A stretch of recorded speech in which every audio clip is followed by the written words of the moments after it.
Thanks for joining us today for a little bit of some thoughts as to what we've seen over the last 10 years or better. And I want to break it out into really three levels, just so that we can get some concepts in place that we see are continuing to move. And we've been studying economics at a farm level now for over close to 20 years. So let's get started here. There's some interesting things at the farm level. Scale. All farms are getting larger. It used to be that kind of the size, optimal size, was in 5,000 acre increments in 2007. So where to from here, and what are the drivers? And we need to feel in sync with where this thing's going, not out of control. And so I think that's one of the real key things, is we need to really look at scale in a way that we're comfortable, yet knowing the economics behind it. The scale is likely not going to be a constant. Scale can be reduced if managed properly, and a farm spread over several climatic areas can significantly lower risks to a very manageable level. Those are some things to think about in that scale. We've seen a huge shift in cost structure. And this one I can't emphasize as much. The ratio of fixed to variable costs changed from 60-40 in favor of fixed costs to 40-60 in favor of variable costs. This is a game changer. This really changes the risk. Crop insurance has fallen behind. The private sector, I think, will recognize the opportunity, and we're seeing some of that right now. At the farm level, also, equipment size and efficiencies. There's so many technology advances, the auto steer, variable rates, drones, satellites, and so on, that are all going to move us very quickly. Now, we got to be careful. Farmers typically over-equip. Equipment for large farms is setting the pricing. And right now, as you know, we've seen huge moves in the prices. You can pay up to $850,000 for a new drill these days. These are big numbers for something that only gets used for less than 300 hours of the year. And that's something we have to really look at. So really, at the farm level, the industry got divided into two areas of return. Appreciation of the real estate, which has brought in your land funds and other real estate investors, and the business of farming. I would assume that you're in some of each, but the big thing that we have to focus on for the future is the business of farming.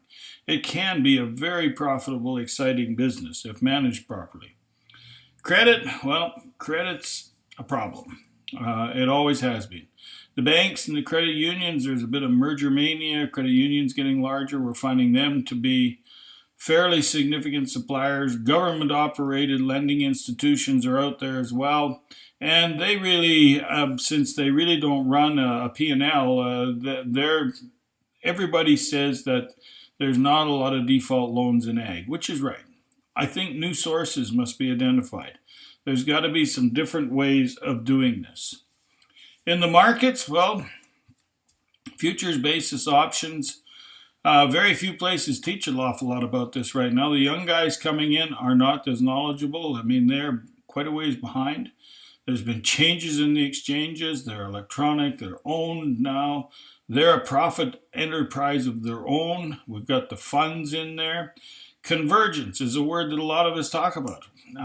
Convergence means that futures and cash are to come together. In other words, at the end of a month going off the board, it should be coming together. Not happening anymore. What do we do about it? Well, I don't think there's a lot we can do. Is that we're going to find a lot more situations where, we're going to have to live with it. And I think I like Winston Churchill's quote, is it's being said that democracy is the worst form of government except all the others that have been tried. And that's how I feel about the futures right now. We haven't got anything better, but it's still not that great. The other thing that we're observing, and all of us know this, is the largest consolidation in chem, seed companies, grain companies, equipment dealerships, fertilizer input retailers. It's huge. It is monstrous. And I'm not sure that our competition laws are adequate in the US or in Canada. And we're seeing a small farm exit or rent his land out. You have new investment in agriculture. For food security, the Middle East is buying up land around the world. Brazil has started to get a little more hesitant about letting just anybody buy land there. The East Bloc, well, the whole Black Sea region, the entire Black Sea region. If you look at big operations such as Mira and others, they're getting going. And if you just want to look at the companies that manufacture the equipment to put up grain terminals and see where they're building right now, the Black Sea region is a hotbed of activity. India, we're not seeing as much of that happening over here, but they are extending their reach out to look at other ways of managing things. Been a lot of land funds and such in the U.S. Western Canada, on the other hand, deregulation is needed if we're going to attract other capital. We're probably the cheapest land in the world with some of the highest productivity. So, and with good infrastructure. So there are new people, and I think now that that door is opened, you're going to see a lot more interest in it. Globalization or protectionism.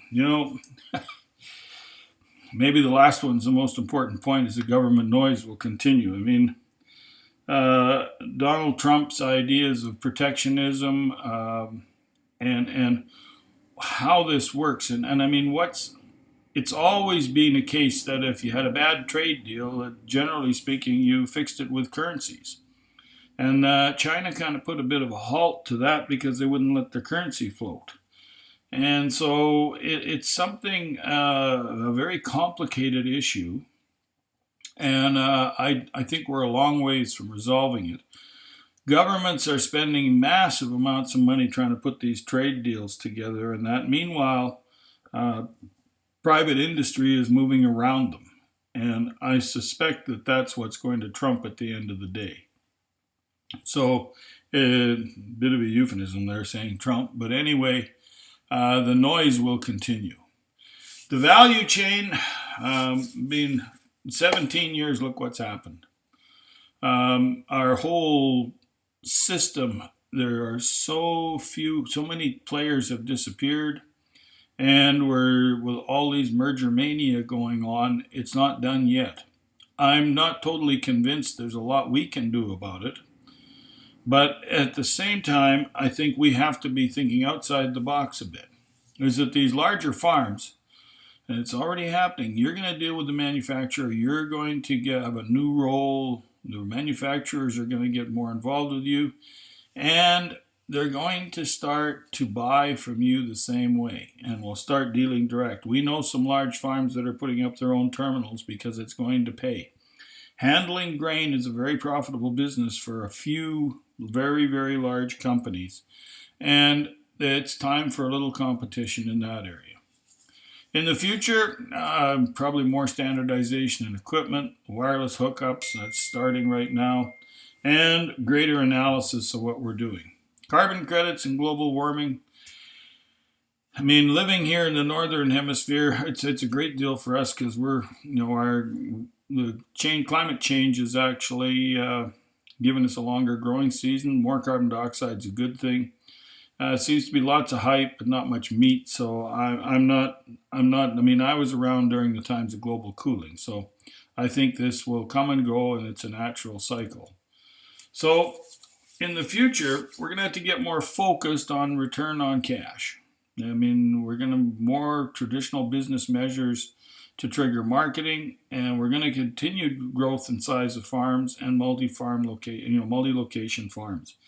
It's happening, and we're seeing it in its infancy in some areas, and other areas have gone all the way along. But I think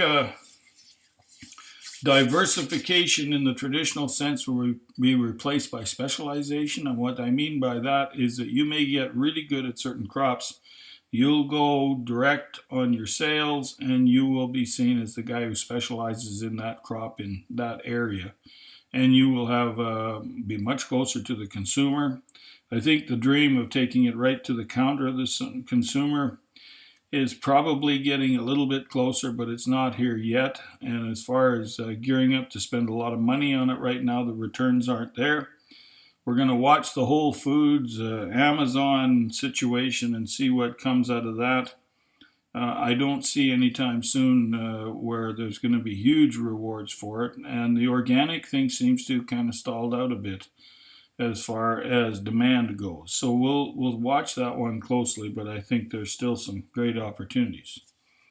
We got a biotech focus. I mean, the seed business shift to major players. The days of growing your own seed are probably very short, and we're going to see an explosion of new traits and environmental risk reducers. I think those are, and the interrelationships are evolving. We've already talked about that. Government influence, well,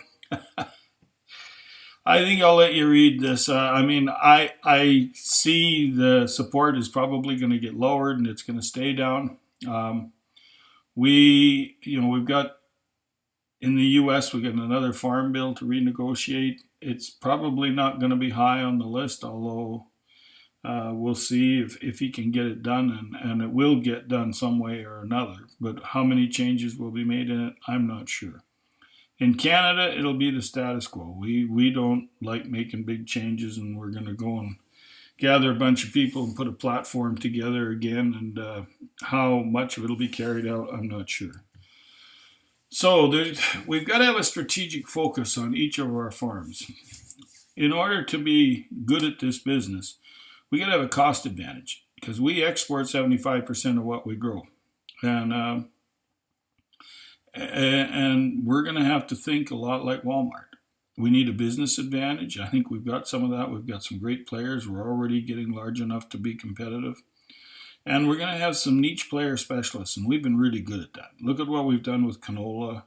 Look at what North America is doing with the pulse crops. There's lots of things that you can do it. So I think there's some good things will happen there. We're going to see a fundamental shift in power. As the farms grow in size, the number of farms is going to shrink, number of farmers are going to grow. Grain marketing power is going to move to the large farms around the terminal. Input suppliers will perform delivery logistics, and you'll buy it could potentially be buying it directly from the chem companies. So I see there being a fundamental shift occurring there. There's still some things that you need to answer. And that, do you have a plan? And do you have secure access to capital, scalability? Are my fixed costs under control? And technology? Are you profiting from all the tech purchases? And can you measure those dollars? I think all of those things are very relevant. So I think you need to answer those questions so you got the confidence based on sound economic reason to move forward. So with that, hopefully those few jewels will spark some interest and make you sit down and think about things a bit, because it's a great business, and we're going through a real session of change, and we can't, I think there's some huge opportunities. The world is starting to eat more meat, which means more feed, and there's just a lot of opportunities. So thank you for taking the time for going through this. Really appreciate it, and we'll chat with you soon. Thank you.